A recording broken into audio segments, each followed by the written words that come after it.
జనరల్గా యాక్సిడెంట్ అంటే ఒక అనుకోకుండా జరిగే ఒక దుర్ఘటన.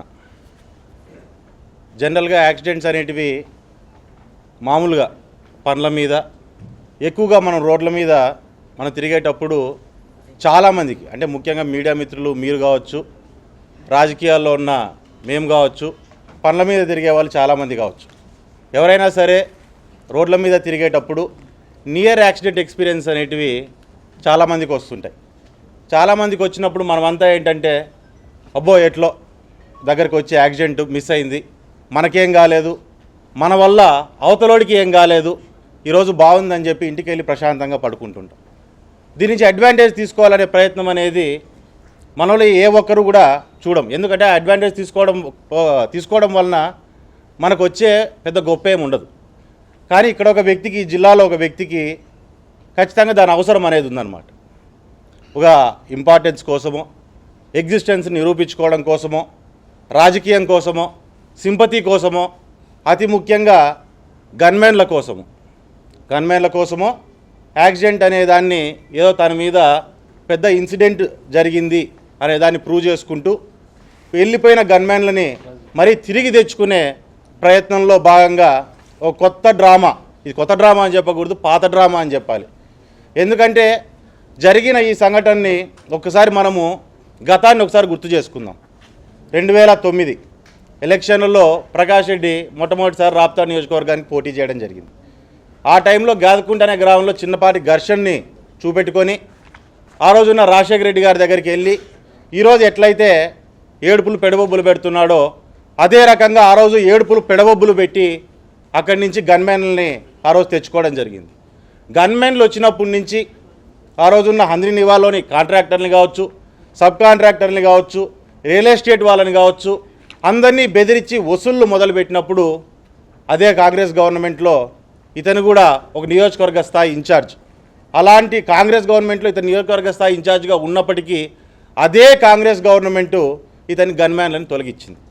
గన్మ్యాన్లను తొలగించినప్పుడు ఇతను ఏం చేసినాడంటే అక్కడి నుంచి ఒక వారం రోజులు 10 రోజుల వ్యవధిలో మన గుత్తి దగ్గర, పామిడి దగ్గర నిలబడిన లారీకి 5, 6, 7, 8 బ్లాక్ స్కార్పియో వెళ్ళి తగులుతుందన్నమాట. తగలంగానే అదేంటి మామూలు నిలబడిన లారీకి వెళ్ళి తగులుతాడు. పాపం లారీలో ఎవరికి ఏం కాలేదు, ఈ పక్క బండ్లో వాళ్ళకి కూడా ఎవరికి ఏం కాలేదు. మళ్ళీ మరుసటి రోజు నుంచినే మీడియా ద్వారా కావచ్చు, పేపర్ల ద్వారా కావచ్చు, తన కావచ్చు బయటకు వచ్చి మాట్లాడడం ఏంటంటే నాకు చాలా హాని ఉంది, నా ప్రాణాలకు హాని ఉంది, నాకు గన్మ్యాన్లను ఇప్పియండి అని చెప్పని మీడియాలో రావడము, వేరే వేరే నాయకులతో స్టేట్మెంట్లు ఇప్పడం నియోజకవర్గంలో, ఈ రకంగా ఒక పెద్ద హైడ్రామా ఆ రోజు చేశారు. ఆ రోజు ఉన్న పోలీసులంతా కూడా దాని మీద ఎంక్వైరీ చేసి ఆ వెహికల్లో ప్రకాష్ రెడ్డి అనే వ్యక్తి లేనేలేడు, అనుకోకుండా నిలబడిన లారీని వీళ్ళే పోయి కొట్టారు, కాబట్టి ఇతనికి గన్మ్యాన్లు అవసరమే లేదు అని ఆ రోజున్న కాంగ్రెస్ గవర్నమెంట్లో ఉన్న ఆ రోజున్న పోలీసులు ఎవరైతే ఉన్నారో నీట్గా రిపోర్టు తయారు చేసి ఇతనికి గన్మ్యాన్లు అవసరం లేదని తీసి పక్కన పడేశారు. సో సేమ్ పాత కథనే ఈరోజు కొత్త రంగులేసి ఈరోజు మనకందరికీ చూపించే పరిస్థితి ఈరోజు చేస్తున్నారు. ఈరోజు సురేంద్ర గారిని చూడంగానే ఏంట్రా బాధ అంటే ఇందాక అన్న చెప్పినట్టుగా ఈ జిల్లాకు లైఫ్ లైన్గా నిలబడిన హంద్రీ నివా కాలువ ఏదైతే ఉందో ఆ రోజున్న పరిస్థితుల్లో గవర్నమెంట్ సపోర్ట్ తీసుకొని ఇతను పూర్తి స్థాయిలో అతని స్థాయికి మించిన వర్కుల్ని తీసుకోవడము, పనులను పూర్తి చేయకోకుండా 7-8 ఏళ్ళు ఆ ప్రాజెక్టు డిలే అయ్యే పరిస్థితి, పూర్తి ఫండింగ్ ఉన్న ప్రాజెక్టు డిలే అయిపోయే పరిస్థితుల్లో ఉన్నప్పుడు ఇక్కడ మాత్రమే కాదు, మొత్తం ఎక్కడైతే ఫేజ్ 2లో ఉన్న కాంట్రాక్ట్ పనులన్నింటిలో కూడా కాంట్రాక్టర్లు ఎక్కడైతే పని చేయలేని పరిస్థితి ఉందో వారందరినీ వాళ్ళు చేస్తారా లేదా అని వాళ్ళని అడిగి తొలగించి కొత్త కాంట్రాక్టర్లకు పాత రేట్లతో ఆ రోజు వర్కులు ఇవ్వడం జరిగింది. ఎందుకు? ఈ హంద్రీ నివా అనేది ఫినిష్ అయిపోతే రాయలసీమ ప్రాంతానికి నీళ్ళు వస్తే సస్యామలంగా మారుతుంది. ఇది కాంట్రాక్టర్ని బాగుపరచడానికి కాదు, రాయలసీమ ప్రాంతాన్ని బాగుపరచడం కోసం ఈ ప్రాజెక్ట్ అని చెప్పి ఆ రోజు టీడీపీ పార్టీ తీసుకున్న నిర్ణయాల్లో భాగంగా ఆ రోజు సురేంద్ర గారికి ఎస్ఆర్సీ కంపెనీకి ఆ రోజు ఆ వర్కుల్ని బలవంతంగా ఇవ్వడం జరిగింది.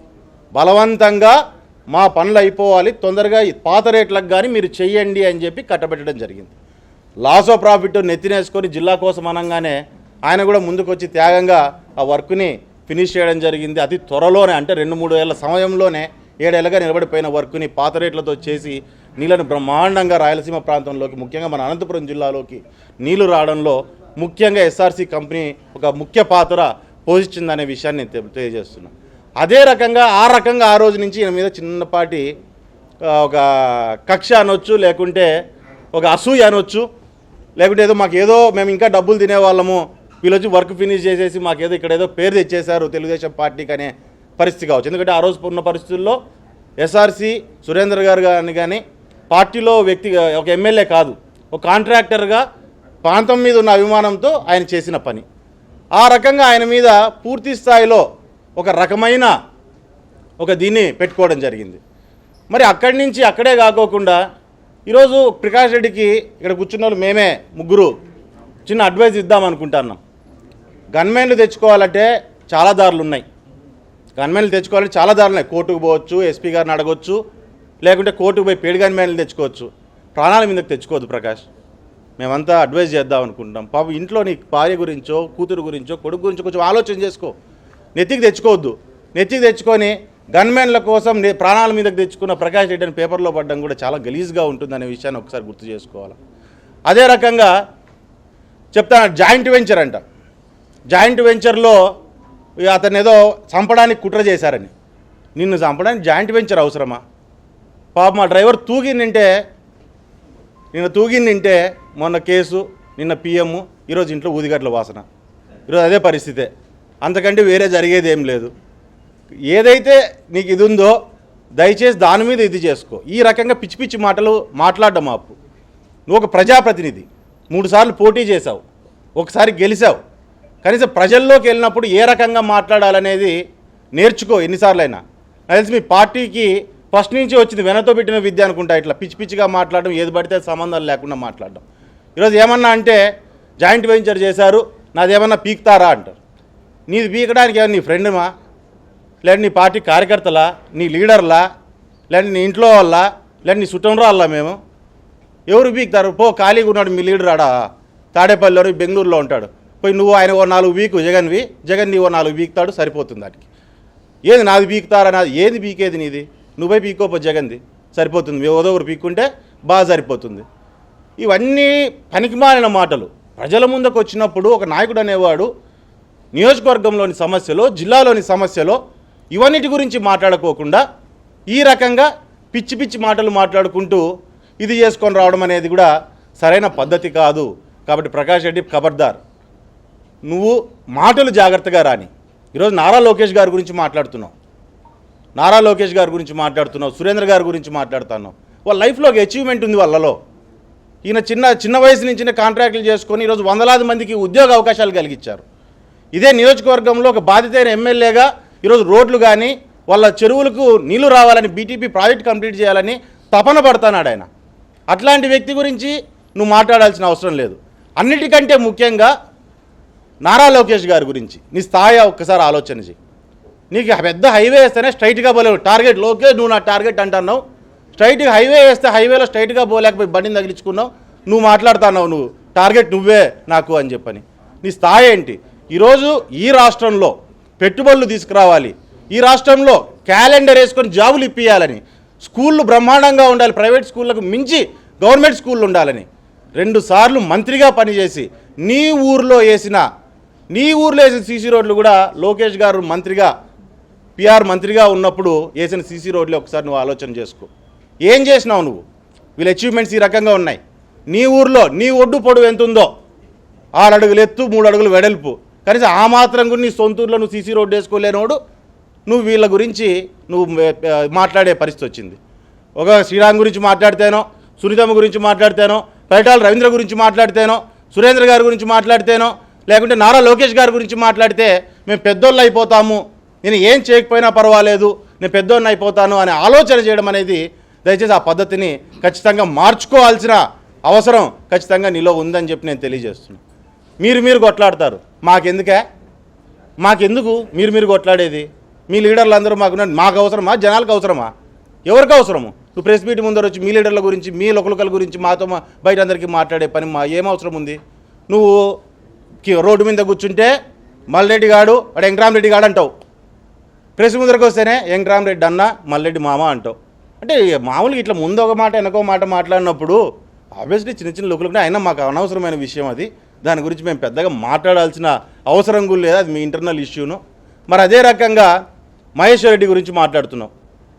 నా దృష్టిలో తోపుదుర్తి గ్రామానికి చెందిన మహేశ్వర్ రెడ్డి అనే పిల్లోడు ఒక హీరోనే. 19 ఏళ్ల వయసులో ఈ అప్పర్ పెన్నార్ ప్రాజెక్టులో ఉన్న పేరూరు డ్యామ్కి కింద ఉన్న సోమరవాళ్ళపల్లి పుట్టకర్మ రిజర్వాయర్లను క్యాన్సిల్ చేసి తోపుదుర్తిలో రిజర్వాయర్ కట్టుకోవాలి అని ప్లాన్ చేసినప్పుడు తోపుదుర్తి గ్రామానికి సంబంధించిన ఎంతోమంది రెడ్ల అండ్ కురువ కమ్యూనిటీకి సంబంధించిన వారి భూములన్నింటినీ కూడా మునగలేకపోతాయి. దానికి వచ్చే కాంపన్సేషన్ని నువ్వు కొట్టేయాలని చెప్పి నువ్వు నీ ఫ్యామిలీ మీదకి ఆన్లైన్లో పీకి మార్చుకునే ప్రయత్నం చేసినప్పుడు మొట్టమొదటిసారిగా గొంతెత్తి మాట్లాడి దానికి వ్యతిరేకించిన వ్యక్తి మహేశ్వర్ రెడ్డి.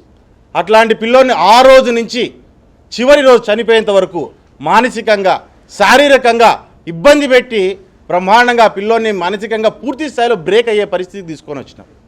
ఈరోజు అంత కాకోకుండా నీ సభ్యత సంస్కారం ఎక్కడికి పోయింది? మీడియా ముందర వాళ్ళ భార్య గురించి వాళ్ళకున్న వేరే వేరే దీనిల గురించి ఇవి ఉన్నాయి అవి ఉన్నాయి అట్లా చేసినారు ఇట్లా చేసినారని చెప్పి మాట్లాడే అంత దీనస్థితికి నువ్వు దిగజారావు. నువ్వు మహిళల గురించి జనరల్గా నీకున్న ఒపీనియన్ ఏ రకంగా ఉంటుందనేది ప్రజలందరికీ ఇంతవరకు నీ ప్రెస్ మీట్లు కావచ్చు, మీటింగులు కావచ్చు, నువ్వు మాట్లాడే పద్ధతులు కావచ్చు చూసినప్పుడు ప్రతి ఒక్కరికి అర్థమవుతుంది నువ్వు ఏ రకంగా మాట్లాడుతావు మహిళల గురించి, ఏ రకంగా మహిళల పట్ల నీకున్న గౌరవం ఏంటి అనేది కూడా పూర్తి స్థాయిలో ప్రజలందరికీ అర్థమయ్యే పరిస్థితుంది.